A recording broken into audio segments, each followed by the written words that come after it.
Magandang umaga po sa ating pong lahat.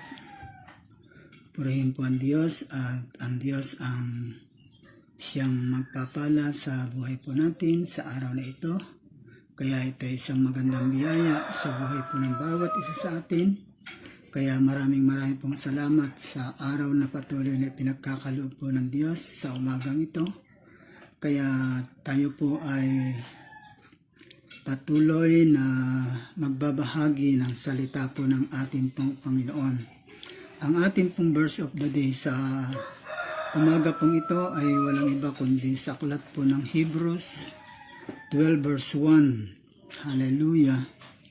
Kaya maraming pong salamat sa patuloy na pagbibigay ng malaking oportunidad na makapagbahagi ng salita po ng Diyos, sapagkat ako po ay patuloy na naniniwala na ang salita po ng Diyos, ito ay isang pagpapala at patuloy na nakapagbibigay pagbabago sa buhay po ng bawat isa.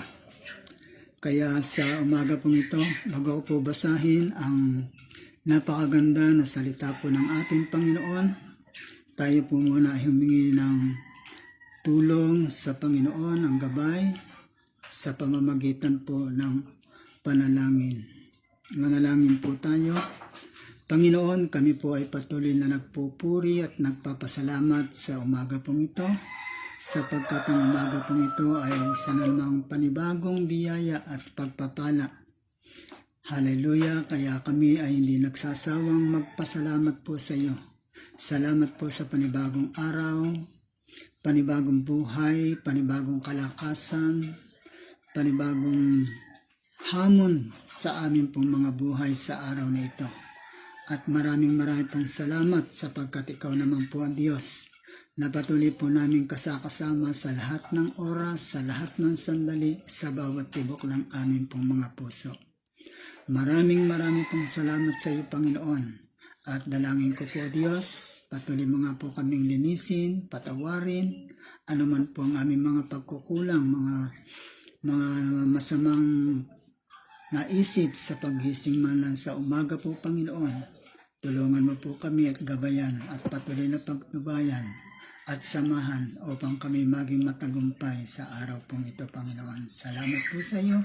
Napakabuti mo, sa pangalan po ng aming Panginoong Hesus.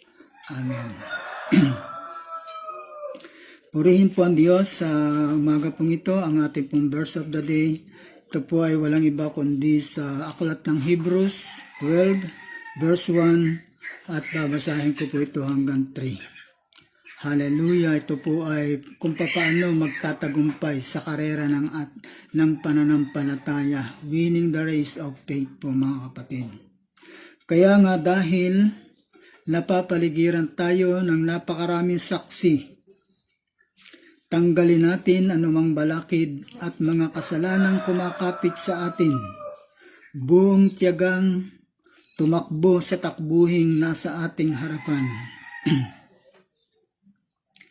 Ituon natin ang ating paningin kay Jesus, sa kanya nakasalalay ang ating pananampalataya mula sa simula hanggang katapusan.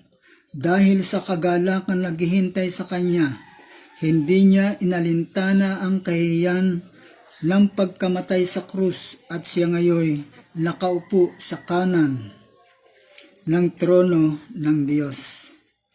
Isip-isipin ninyo kung gaano ang tinis niya ng pag-uusig sa kamay ng mga makasalanan upang hindi kayo manlupaypay o panghinaan ng loob. Purihin po ang Diyos sa umaga pong ito sa kanya pong mga salita.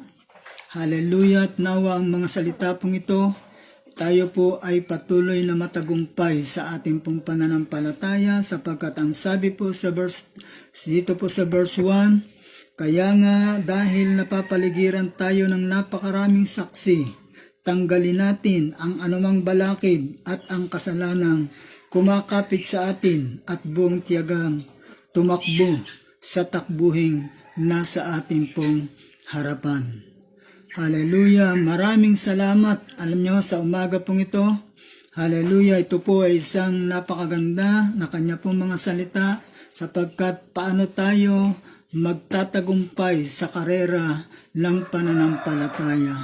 Una po, hallelujah, lahat po tayo ay kasali sa karera pong ito. Lahat, hallelujah, ng mga sumasampalataya at nagtitiwala po sa ating Panginoon, kasali po tayo sa lahat ng karerang ito. Kaya't ang sabi po dito, una po, alisin ang mga bagay, hallelujah, na nakabibigat at ang mga kasalanang nakapagpapabagal sa paglagong espiritual. Hallelujah. Ang mga kasali sa running contest ay hindi pwedeng magsuot ng mabibigat at kung anong mga borloloy. Kailangang magaan ang kanilang suot. Hallelujah. Para hindi makahadlang sa bilis ng kanilang pagtakbo. Sa karera ng pananampalataya, kailangang alisin natin anumang mga pabigat sa ating pong mga pagtakbo, yung mga kasali sa karera po mga kapatid. Kailangan, hallelujah, malinis po yan. Kaya't sa dito po sa ating pong pinag-aaralan, may mga bagay na kasalanan na madaling alisin sapagkat may mga bagay at kasalanang hindi madaling alisin sapagkat nakadikit ng matindi. Hallelujah. Parang naka-epoxy na sa atin sapagkat ini-enjoy na natin ang mga ito. Halimbawa, ang bisyo, ang galit, sama ng loob, personal, comfort of pride, katamaran, materialism, mapagkamahusgahin, pagkamasarili, sex desire. Ang mga ito ay nakapagpapabagal sa ating pagtakbo sa karera ng ating pong pananampalataya. Sila po'y mga pabigat, kailangang pakawalan, alisin na ang mga bagay na ito po mga kapatid. Hallelujah! Tigit sa lahat, magpunyagi pong mabuti. Ang mga salitang ginagamit sa iba't ibang Bible translation, ito po yung determinasyon, patience, perseverance, endurance. Kailangan pagpupunyagain natin mabuti ang karera ng ating pong pananampalataya. Ito po ay napakahalaga sa buhay po ng bawat isa sa atin sapagkat lahat po tayo ay kasali sa karera pong ito ng pananampalataya. Hallelujah! Napakahalaga po kung paano tayo magtatagumpay sa karera ng pananampalataya. Tularan po natin ang ating pong si Jesus bilang modelo ng ating pong pananampalataya. Sa karera po ng pananampalataya, kailangan nakatutok ang ating paningin kay Jesus sapagkat ang sabi po niya, maging dito po sa verse 2 ng aklat ng Hebrews 12 verse 2, ituon natin ang ating paningin kay Jesus, sa Kanya nakasalalay ang ating pananampalataya mula sa simula hanggang katapusan dahil sa kagalakan naghihintay sa Kanya, hindi Niya inalintana ang kahiyan ng pagkamatay sa krus at siya ngayon nakaupo sa kanan at trono ng ating pong Panginoong Diyos. Kaya ang sabi po dito, kailangang nakatutok ang ating pong paningin kay Jesus bilang modelo ng pananampalataya sapagkat napakaraming distraksyon upang pabagalin ang takbo at iligaw tayo ng tuluyan. Hallelujah! Si Jesus is the author or perfect of our faith po mga kapatid. Ibig sabihin, sa Kanya nakadepende, hallelujah, ang ating pong pananampalataya mula sa simula hanggang wakas po mga kapatid. Isinilang at lumago ang pananampalataya dahil kay Hesukristo. Kaya napakahalaga po nito, sabi nga, alisin ang mga bagay na nakabibigat at ang kasalanang nakapagbabagal sa paglagong espiritual. At tularan po natin si Jesus bilang modelo ng pananampalataya. Maging maligaya sa pagsasakripisyo dahil ang kapalit po nito ay biyaya at pagpapala sa ating pong Panginoon. Hallelujah, sapagkat nagagawang tanggapin ni Jesus ang kamatayan dahil sa kagalakang idinulot nito pagkatapos ng sakripisyo. Ililigtas niya ang sangkatauhan at siya ay uupo sa kanan ng trono ng Diyos. Hallelujah! Kung ito'y ginawa natin ng may kagalakan dahil sa mabubuting ibinubunga nito, ang mahirap na training na tiniis ng mga atleta, hallelujah, they are longer suffering, they are sacrifice which they joyful in order to win the prize. Kung handa itong gawin ng mga atleta, lalong dapat itong gawin ng mga kalahok sa karera ng pananampalataya, sapagkat ang sabi po ni Apostol Pablo maging sa 1 Corinthians 9 verse 25, lahat ng manlalarong nagsasanay na disiplina sa lahat ng bagay upang magkamit ng isang gantimpalang panandalian lamang. Ngunit ang sabi po niya sa last verse, ngunit ang gantimpalang hinahangad natin, ito po ay walang iba kundi panghabang panahon. Kaya napakahalaga po yung tayo, hallelujah, yung pong kung paano magtatagumpay sa karera ng pananampalataya. Hallelujah, napakahalaga po nito sa araw-araw na ito ay nasa ating pong mga puso. Ang sabi po sa verse 3, isipin ninyo kung gaano ang tiniis niya sa pag-uusig sa kamay ng makasalanan upang hindi kayo manlupay-lupay o panghinaan ng kalooban. Kaya't ang sabi po, huwag susuko at panghihinaan ng loob. Tuloy-tuloy po mga kapatid, sapagkat si Jesus ang ating modelo. Hindi tayo manlulupaypay at panghihinaan ng loob. Ito ang dapat nating maging slogan. Hallelujah, yung no retreat, no surrender. Ang umaayaw ay hindi nagwawagi at ang nagwawagi ay hindi umayaw. Kung sakaling madapa, bangon agad. Hallelujah. Napakaganda po ng sinasabi sa banal na kasulatan, maging sabi ni Apostol Pablo sa 2 Corinthians 4 verse 8 to 9, kabi-kabila ang mga paghihirap sa amin, ngunit di kami nalupig. Kung minsay nababagabag kami, ngunit di nawala ng pag-asa. Inuusig kami, ngunit hindi kami pinabayaan ng Panginoon. Napababagsak kami, ngunit di tuluyang napapatay. Hallelujah! Sa pong napakaganda na salita po ng Panginoon, at ito po ay makapagbibigay ng lakas, ng katatagan, ng tapang upang tayo po magtagumpay sa karera ng pananampalataya po natin sa ating pong Panginoon. Kaya ituon lang po natin ang ating paningin kay Jesus na ating pinagmumulan ng ating pong pananampalataya. Matuto at maging banal mula sa mga pagdidisiplina habang tayo po ay patuloy na nag-aaral ng salita po ng ating Panginoon.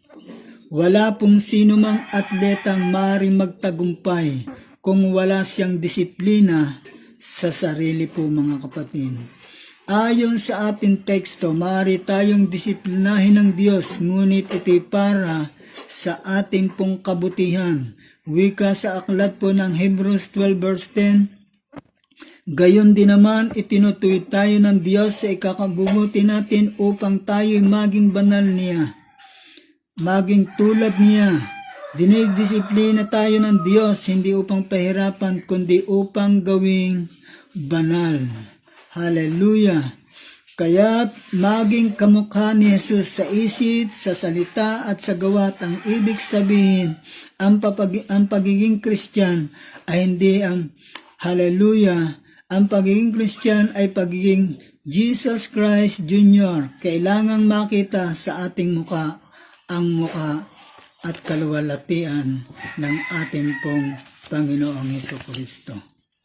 Kaya napakahalaga po nito, hallelujah.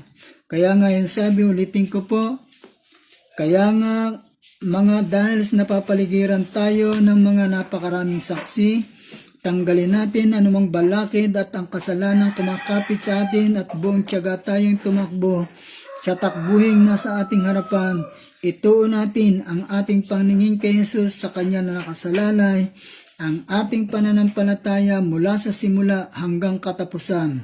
Dahil sa kagalakan naghihintay sa Kanya, hindi niya alintanan ang kahihiyan pagkamatay sa krus at sa gayoy nakaupo sa kanan at trono ng ating pong Panginoong Hesukristo.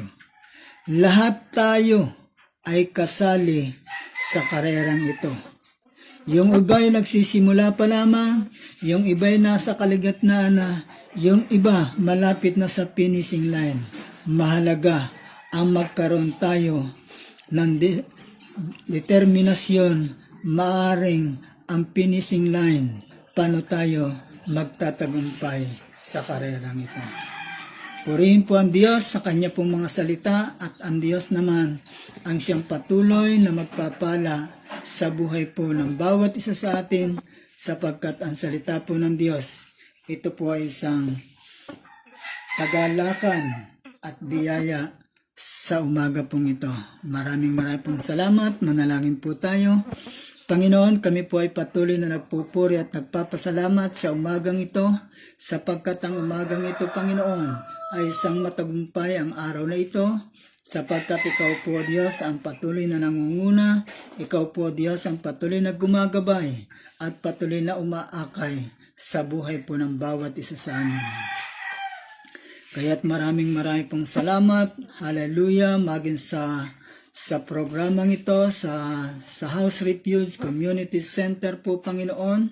Kaya dalangin ko po, Diyos, na sa umaga pong ito, patuloy mga pong ingatan ang aming pong mga kapatid, Lord, at higit sa lahat, ang mga lalabas pa sa araw na ito sa loob ng kanilang mga tahanan upang mayroong gawin. Hallelujah, sa iba't ibang mga gawain po, Panginoon. Kaya dalangin ko po ang kaligtasan po ng bawat isa sa kanila. Hallelujah, at Ikaw po, Diyos, ang patuloy na manguna. Ikaw po ang patuloy na magbigay ng protection po, Panginoon. Kaya sa pangalan po ng aming Panginoong Yesus, maging dyan po sa lugar po ng Taiwan, Panginoon. Dalangin ko po, Diyos, hallelujah, ang kaligtasan ng bawat isa po, Panginoon. Hallelujah, sa lugar na yan ng Taiwan po, Panginoon. Ikaw po, Diyos, ang patuloy na manguna, patuloy na magbigay ng kaligtasan at protection sa buhay po ng bawat isa, Panginoon.